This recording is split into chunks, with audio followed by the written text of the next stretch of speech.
सर्वमंगलमंगल्ये शिवे सर्वार्थसाधिके शरण्यत्र्यंबके गौरी नारायणी नमस्तुते। नमस्कार প্ৰিয় বন্ধুসকল, মোৰ ইউটিউব চেনেল এষ্ট্ৰ'স্বৰূপসকলকে স্বাগতম জনাইছোঁ। আজি মই বৃশ্চিক ৰাশিৰ বিষয়ে অক্টোবৰ মাহটোৰ ৰাশিফলখিনি মই দি দিম আৰু কেনে যাব আপোনাৰ গোটেই মাহটো তাৰ বিষয়ে কিছু চমুকৈ কৈ দিম।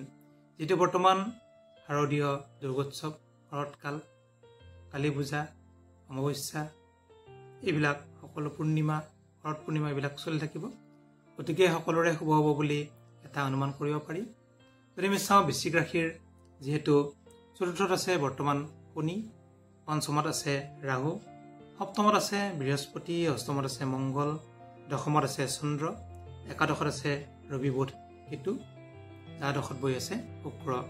গতিকে এইকেইটা গ্ৰহ এইকেইটা ৰাশিত বহি আছে। এনেকৈ আপোনাৰ গোটেই ৰাশিটো আৰম্ভ হৈছে অক্টোবৰ 1 তাৰিখৰ পৰা। আমি যদি চাওঁ, যিহেতু আপোনাৰ ৰাশি বৃশ্চিক, আপোনাৰ ৰাশিৰ অধিপতি আৰু ষষ্ঠ স্বাস্থ্যৰ অধিপতি হৈছে মংগল। কিন্তু মংগল আছে আপোনাৰ অষ্টমত। সপ্তমত থাকোঁতে কিছু শুভ ফলে প্ৰদান কৰিছিল। অষ্টমত যেতিয়া মংগল থাকে তেতিয়া সৰু সুৰা কাটা চিঙা, দুখ পোৱা, এক্সিডেণ্ট এনেকুৱা যুগবিলাক চলি থাকে। গতিকে মংগলটো বহুত শুভ ফল প্ৰদান কৰা নাই। আপোনালোকে পাৰিলে মংগলৰ প্ৰতিকাৰ কৰি থ'ব। আপোনালোকে মংগলবাৰে হনুমান চালিচা পঢ়িব পাৰে, নাইবা হনুমান মন্দিৰ দৰ্শন কৰিব পাৰে। তেতিয়াও কিন্তু শুভ ফল লাভ কৰিব আপোনালোকে। যদি আমি চাওঁ টকা পইচাৰ ক্ষেত্ৰত অধিপতি হৈছে বৃহস্পতি। বৃহস্পতি আছে যিহেতু কেন্দ্ৰত, সপ্তমত। কেন্দ্ৰত থাকিলে টকা পইচাৰ ক্ষেত্ৰত অতি শুভ ফল প্ৰদান কৰে। গতিকে আপোনালোকৰ ধন ধান, টকা পইচা এইবিলাক, মান সন্মান এইবিলাক পাই থাকিব। যিসকলে মাটি বাৰী ক্ৰয় কৰিব ইচ্ছা কৰে তেওঁলোকেও ক্ৰয় কৰিব পাৰিব। আৰু যিসকলে দূৰত ভ্ৰমণ কৰিব ইচ্ছা কৰে তেওঁলোকে দূৰ ভ্ৰমণ যোগ দেখা যায়। যদি আমি চাওঁ, চতুৰ্থত আছে, তৃতীয়ত আছে আপোনালোকৰ যিহেতু তৃতীয়পতি চতুৰ্থত আছে। চতুৰ্থত যেতিয়া গ্ৰহ এটা থাকে, যিহেতু শনি আছে, শনি নিজৰ ঘৰ কেন্দ্ৰস্থানত বহি আছে, তৃতীয় স্থানৰ অধিপতি। গতিকে আপোনাৰ ভাতৃস্থানৰ অধিপতি যিহেতু চতুৰ্থত বহি আছে কেন্দ্ৰত, ভাতৃ ভগ্নীৰ পৰা অতি শুভ ফল লাভ কৰিব। আৰু শনিয়ে আপোনালোকক যিমান পাৰে দূৰলৈ কৰ্মত প্ৰেৰণ কৰিব। টকা পইচাৰ ক্ষেত্ৰতে হওক, মান সন্মান ক্ষেত্ৰতে হওক, গান নাচতে হওক, আপোনালোকে শুভ ফল লাভ কৰিব, বহুখিনি শুভ ফল লাভ কৰিব। গতিকে যিসকলে গান নাচ কৰে তেওঁলোকৰো অতি শুভ। যিহেতু পঞ্চমত বহি আছে ৰাহু, পঞ্চম হৈছে পুত্ৰস্থান, বিদ্যাস্থান, উচ্চ শিক্ষাস্থান, এইবিলাকৰ ক্ষেত্ৰত ৰাহুই লগত কিন্তু অতি শুভ ফল প্ৰদান কৰিব। গোটেই মাহটো শুভ বুলি ধৰিব পাৰি, অতি শুভ লোকৰ ৰাহুৰ কাৰণে। ৰাহুই যিসকলে দূৰত থাকে, দূৰত পঢ়ি থাকে তেওঁলোকক কিন্তু শুভ ফল প্ৰদান কৰে, মান সন্মান বৃদ্ধি কৰাই, যিকোনো ক্ষেত্ৰত সকলোতে আগবঢ়ায়। গতিকে আমি চাওঁ, লোকৰ ষষ্ঠাধিপতি হৈছে মংগল, স্বাস্থ্য। গতিকে স্বাস্থ্য মই প্ৰথমতে কৈছোঁ মংগলৰ প্ৰতিকাৰ কৰিব। সপ্তম হৈছে বিবাহস্থান। বিবাহস্থানৰ অধিপতি হৈছে শুক্ৰ। শুক্ৰ যিহেতু দ্বাদশত নিজৰ গৃহত বহি আছে, নিজৰ গৃহত যেতিয়া গ্ৰহ এটা বহি থাকে 80% ফল প্ৰদান কৰে। গতিকে তুংগ হ'লে 100% ফল প্ৰদান কৰে। গতিকে আপোনালোকৰ বিবাহৰ ক্ষেত্ৰত যিহেতু বৃহস্পতিয়ে গুৰু বহি আছে, আপোনালোকৰ যিহেতু ধনস্থানৰ অধিপতি, গতিকে আপোনালোকৰ বিবাহৰ ক্ষেত্ৰত আগবাঢ়িলে শুভ ফল লাভ কৰিব। আৰু যদি আমি চাওঁ, অষ্টমত যিহেতু মংগল বহি আছে, মংগলে কিছু অশুভ ফল প্ৰদান কৰি আছে। গতিকে আপোনালোকে এটা কাম কৰিব, গোটেই সহজ উপায়, যিহেতু বৰ্তমান দুৰ্গা পূজা, দুৰ্গোৎসৱ, নৱৰাত্ৰি, যিসকলে নৱৰাত্ৰি পালন কৰে তেওঁলোকৰ কাৰণে অতি শুভ। যিসকলে পালন নকৰে তেওঁলোকেও সৰু সুৰাকৈ নৱৰাত্ৰি পালন কৰিব পাৰে। গোটেই সহজতে মই উপায় দি আছোঁ। যিসকলৰ সময় নাই তেওঁলোকে এটা কাম কৰিব, 4টা চৰণত কাম কৰিব। প্ৰথমটো হৈছে অক্টোবৰ মাহৰ 3 তাৰিখে ৰাতিপুৱা সোনকালে শুই উঠিব।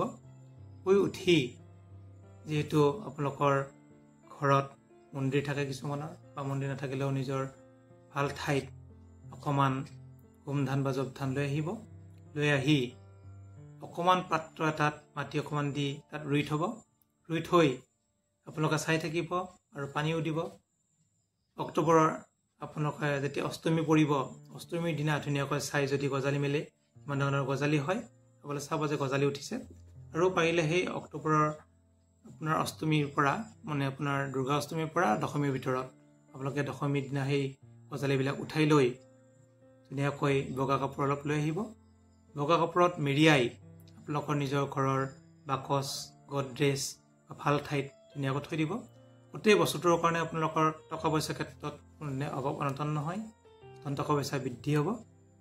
আৰু যেতিয়া আপোনালোকে সেই কামখিনি কৰিব তেতিয়া পাৰিলে অৰ্গলা স্তোত্ৰ পাঠ কৰিব।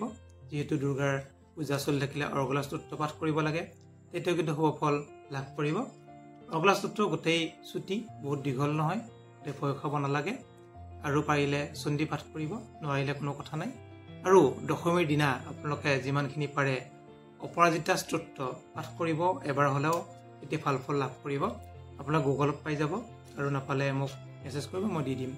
গতিকে এইখিনি কৰিলে কিন্তু আপোনালোকৰ যিমানখিনি অশুভ ফল হৈ আছিল বা হ'ব পাৰে সেইখিনি কিন্তু অশুভখিনি নাশ হৈ দুৰ্গাৰ পৰা আশীৰ্বাদ প্ৰাপ্ত হ'ব বা আশীৰ্বাদ লাভ কৰিব।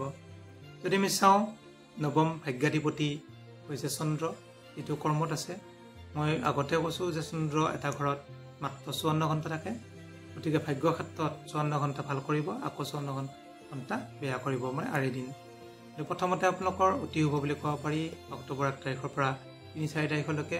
তাৰপিছত হঠাৎ অকণমান বেয়া কৰিব পাৰে চন্দ্ৰই, আকৌ ভাল কৰিব। তেনেকুৱা চন্দ্ৰৰ নিজৰ কোনো স্থিতি নাই, মাজে মাজে ভাল কৰিব, মাজে মাজে অলপ বেয়া কৰিব। গতিকে আমি যদি চাওঁ আপোনালোকৰ যিটো কৰ্ম যদি চোৱা যায়, কৰ্মৰ অধিপতি হৈছে যিটো ৰবি।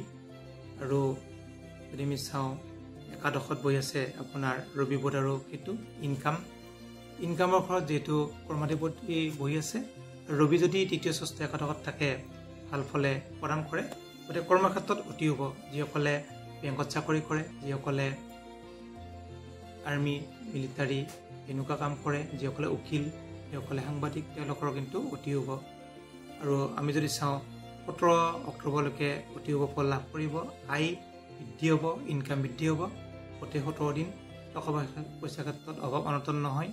গতিকে ঠিক তেনে ক্ষেত্ৰত যদি আমি চাওঁ আপোনালোকে যিমান পাৰে কৰ্ম কৰক। যিহেতু কৰ্ম অধিপতি একাদশত আছে ইনকামৰ ঘৰত, গতিকে কৰ্ম যদি ভালকৈ কৰে ইনকামো বেছি হ'ব। গতিকে কৰ্মক্ষেত্ৰত ভাল ফল লাভ কৰিব, আয় ইনকাম লাভ কৰিব।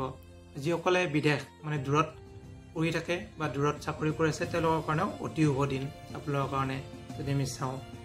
আৰু যিহেতু আপোনাৰ দ্বাদশত বহি আছে শুক্ৰ যিহেতু নিজৰ ঘৰত বহি আছে, দ্বাদশ হ'লেও কোনো কথা নাই, নিজৰ ঘৰত বহি থাকিলে ভাল ফলে প্ৰদান কৰে। যদি আমি চাওঁ দ্বাদশ আৰু আপোনাৰ যিহেতু বিবাহ স্থানৰ অধিপতি, কেন্দ্ৰস্থানৰ অধিপতি দ্বাদশত আছে। ধন টকা পইচা আপোনাৰ যদিও খৰচ বৃদ্ধিও হয়, ভাল কামত খৰচ হ'ব। যিহেতু শুক্ৰ হৈছে গুৰু, যিহেতু দৈত্য গুৰু, শুক্ৰ গুৰুৰ কাৰণে ভাল কামতে টকা পইচা খৰচ হ'ব। মন্দিৰ বনোৱা, ঘৰ বনোৱা, লোকৰ দোকান দিয়া, এনেকুৱা কামবিলাকত কিন্তু টকা পইচা অলপ খৰচ হ'ব। আমি যদি চাওঁ আৰু এটা বস্তু চাব লাগিব, যিটো মই দুৰ্গা পূজাৰ কথাখিনি কৰিছোঁ, যিসকলৰ যিটো অষ্টমত মংগল বহি আছে, বেমাৰ আজাৰ ঠিক তেনেকুৱা হৈ আছে। আপোনালোকে যিহেতু শৰৎকালৰ পূৰ্ণিমাৰ দিনা বহুত শুভ দিন বুলি ধৰা হয়। শৰৎকালৰ পূৰ্ণিমাত যিসকলে পায়স বনাই ৰাতি এই পূৰ্ণিমাৰ জোনত দি থৈ পিছদিনা ৰাতিপুৱা ভক্ষণ কৰে, তেওঁলোকৰ অমৃত পান কৰাৰ দৰে হয়। আৰু যিমান বেমাৰ আজাৰ থাকে সেই বেমাৰ আজাৰ নাশ হয়। আৰু সেইখিনি কৰিলেও কিন্তু ভাল ফল লাভ কৰিব।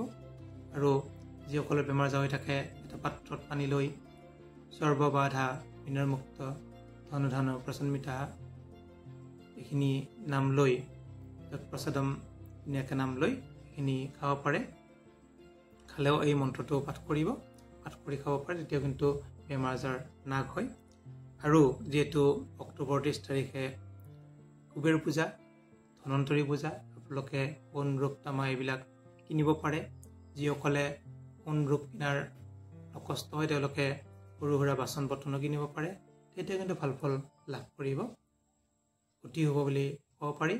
আৰু ধন ধান টকা পইচা বৃদ্ধি হ'ব। যিহেতু লক্ষ্মী পূজা আৰু অলক্ষ্মী পূজা হয়, সেইদিনা লক্ষ্মী আৰু অলক্ষ্মী একেলগে গৃহত প্ৰৱেশ কৰে। যদি আপোনালোকে ভাল কাম কৰে লক্ষ্মী প্ৰাপ্ত হ'ব, আৰু যিসকলে ভাল কাম নকৰে তেওঁলোকে অলক্ষ্মী প্ৰাপ্ত হ'ব। গতিকে ভাল কাম কৰিব। আৰু আপোনালোকে সোণ ৰূপ তাম নাইবা যিকোনো বস্তু কিনিব পাৰে। কিনি উঠি আপোনালোকে যিমানখিনি পাৰিলে কুবেৰক নাম ল'ব 108 বাৰ, ওম কুবেৰাই নমঃ ওম কুবেৰাই নমঃ ওম কুবেৰাই নমঃ এনেকৈ তেতিয়া কিন্তু শুভ ফল লাভ কৰিব। আৰু যদি আমি চাওঁ ধনন্তৰী যিহেতু জন্মদিন, পাৰিলে ধনন্তৰী নাম ল'ব। ওম ধনন্তৰী দেৱ্যৈ নমঃ ওম ধনন্তৰী দেৱ্যৈ নমঃ ওম ধনন্তৰী দেৱ্যৈ নমঃ এনেকৈ যদি 108 বাৰ পাঠ কৰে তেতিয়া কিন্তু আপোনালোকে শুভ ফল লাভ কৰিব গোটেই বছৰটোৰ কাৰণে। আৰু আপোনাক মই আগতেও কৈছোঁ যে 31 তাৰিখে যদিও চতুৰ্দশী আৰু হনুমান জয়ন্তীও থাকিব, তেতিয়া আপোনালোকে মংগলৰ কাৰণে মংগলৰ হনুমান চালিচা বা মংগলৰ কাৰণে হনুমান মন্দিৰ দৰ্শন কৰিব পাৰে। এনেকুৱা কৰিলে কিন্তু ভাল ফল লাভ কৰিব। মই গোটেইখিনি প্ৰতিকাৰখিনিও একেলগে দি দিছোঁ। ৰাশি ফলৰ মাজে মাজে এইখিনি কৰিলে ভাল ফল লাভ কৰি থাকিব। আৰু যদি কিবা সুধিবলৈ থাকে আপোনালোকে সুধিব পাৰে। আৰু যিসকলে নতুনকৈ আছে তেওঁলোকে মোৰ চেনেলটো ছাবস্ক্ৰাইব কৰি থ'ব, দৰকাৰী ভিডিঅ'বোৰ পাই থাকিব। ধন্যবাদ।